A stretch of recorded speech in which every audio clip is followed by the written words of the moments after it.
Hola mi gente, MsMalcolmHughes here. Welcome back to another book review.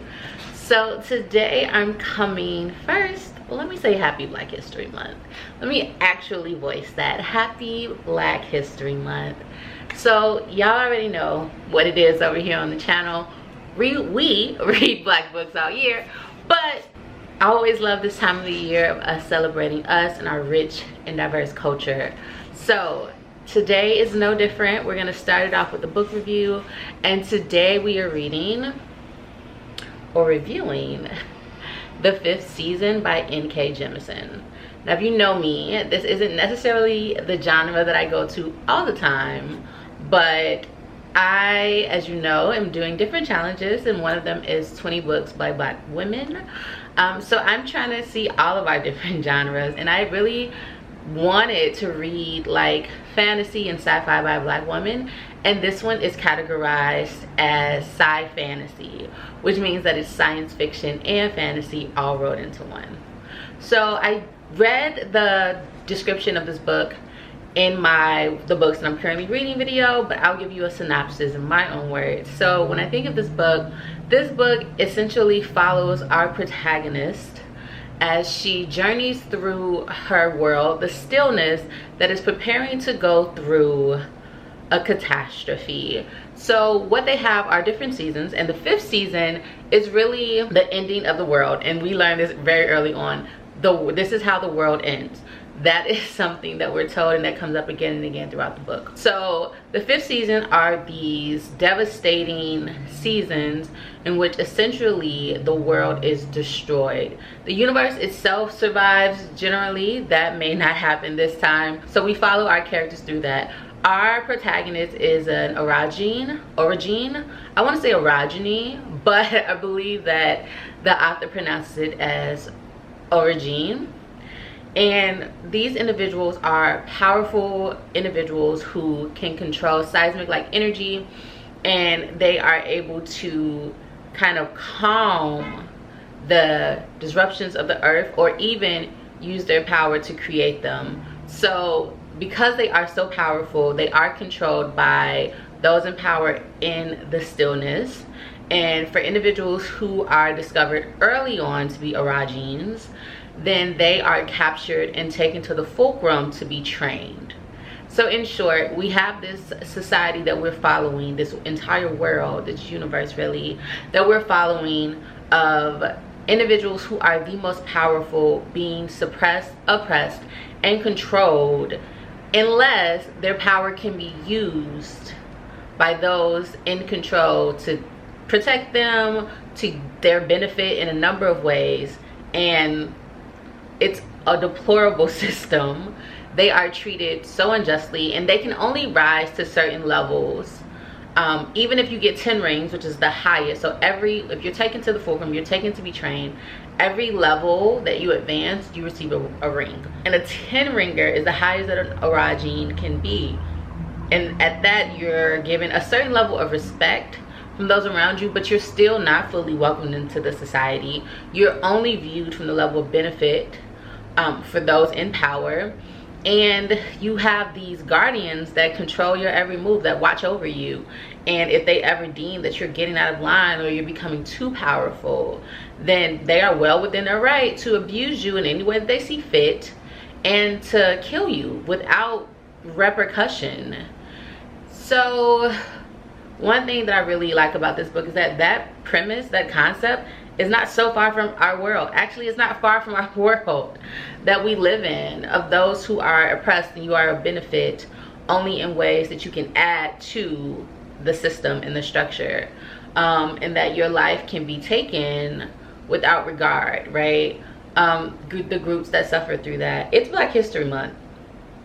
It's not, I don't think she wrote this with the intent of it just being about Black people, but it's real comparable. It's real comparable for anyone in this society that's deemed as other than what is the norm.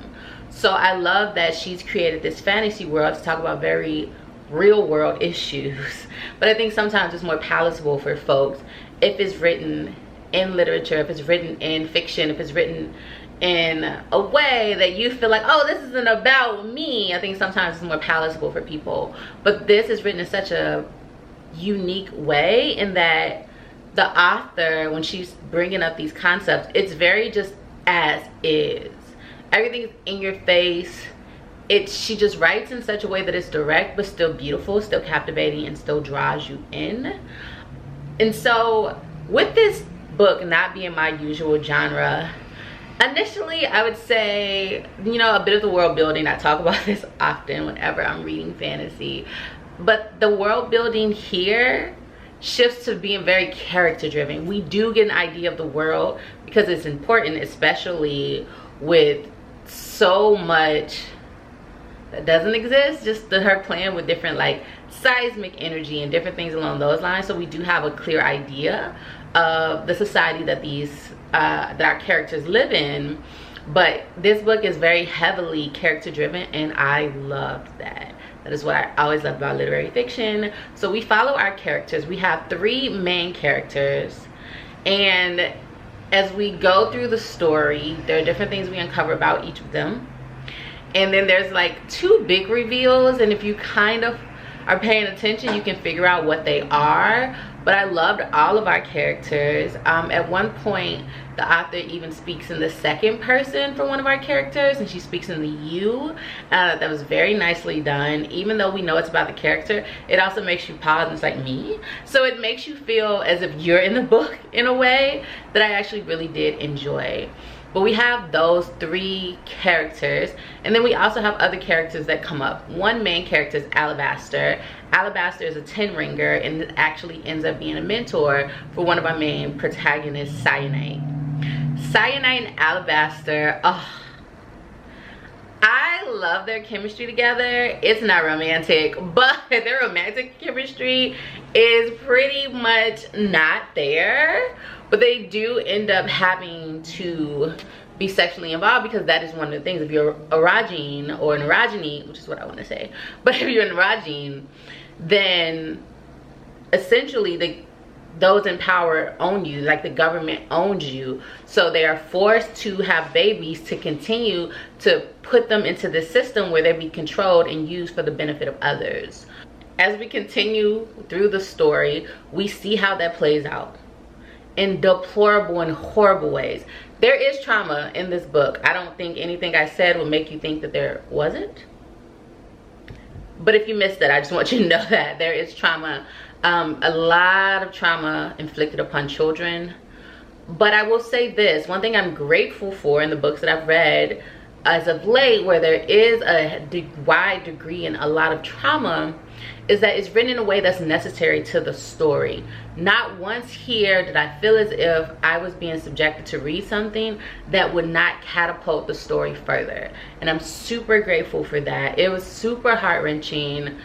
And one thing I will say is that it's not always super clear what's happening. You sometimes have to imagine it yourself, and I don't know if that was intentional, but there are moments when it is devastatingly clear what is being, the pain that is being inflicted upon either the children or the adults who are origins, who have this power. But one thing I will say is this story is not just one of pain, it is also one of resistance. It is one where you may get a little bit of the knowledge that you need in order to question.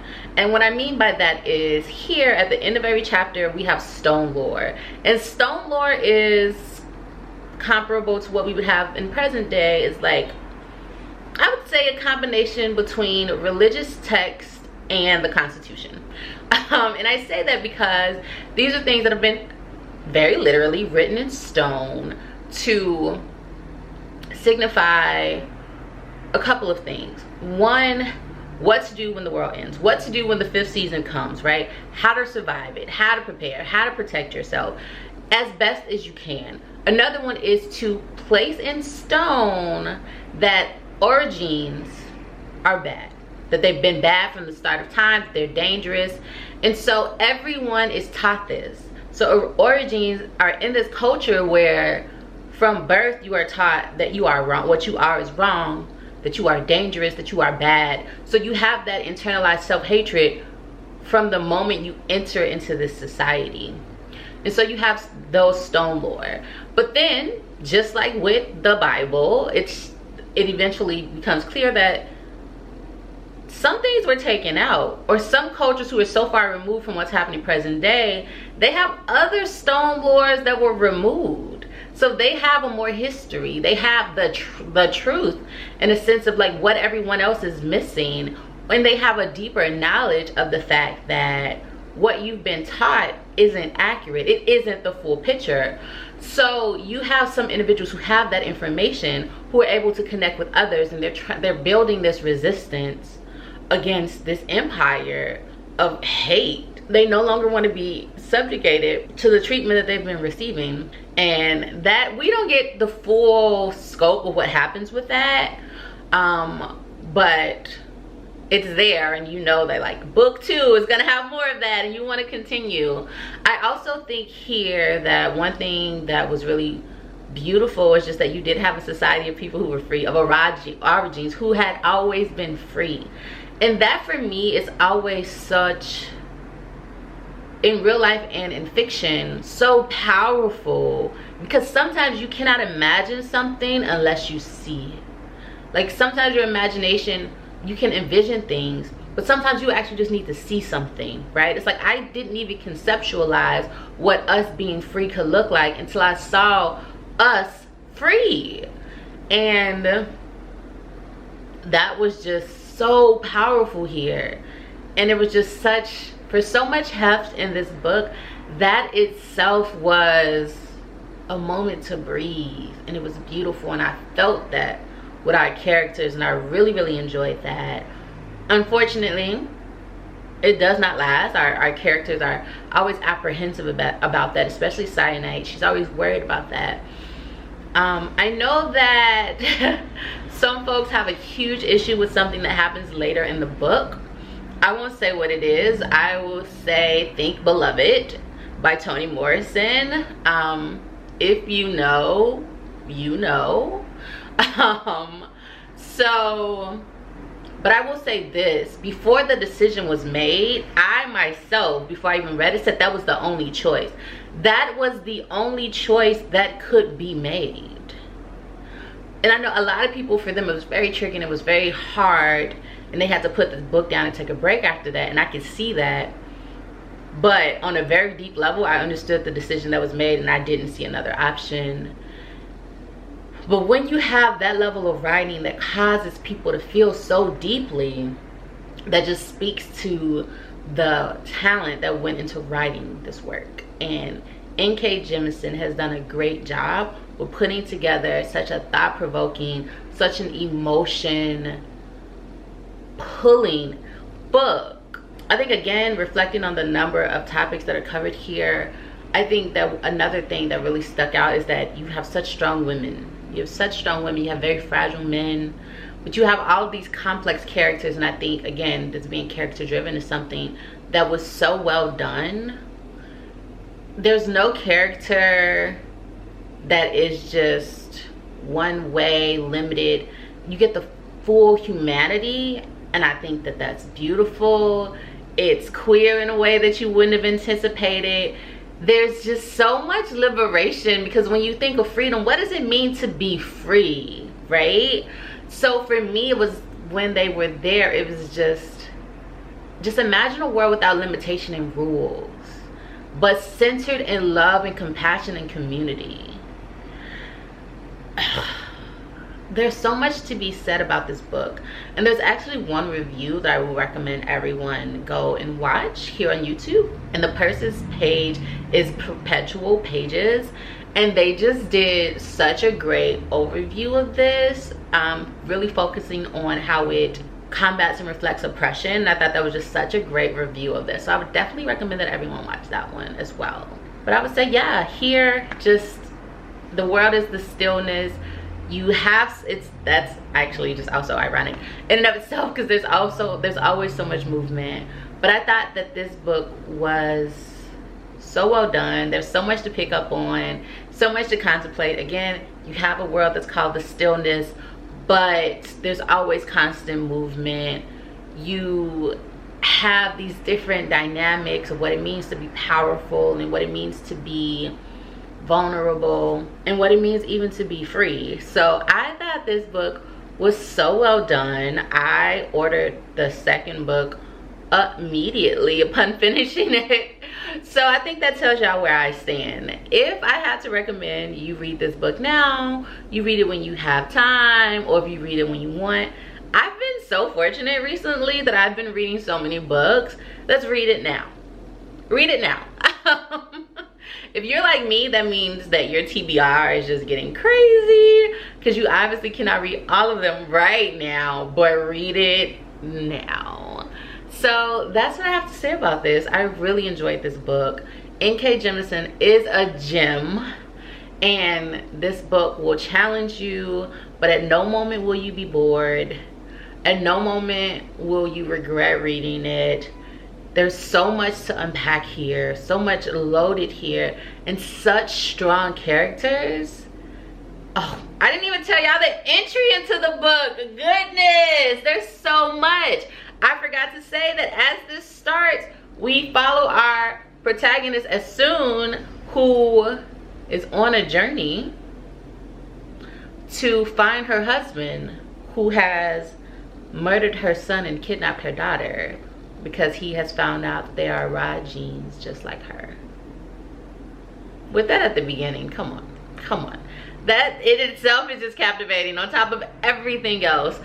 There's so much here. I could talk about this book forever, but I won't. Read it, read it, read it. That's it for me. As always, I am MsMalcolmHughes. More book reviews to come. I am one who believes that books are sometimes better than people. And until the next one, please remember to give time, to be kind to each other, and to have the best day of your life every day on purpose. Adios, odavo, ciao.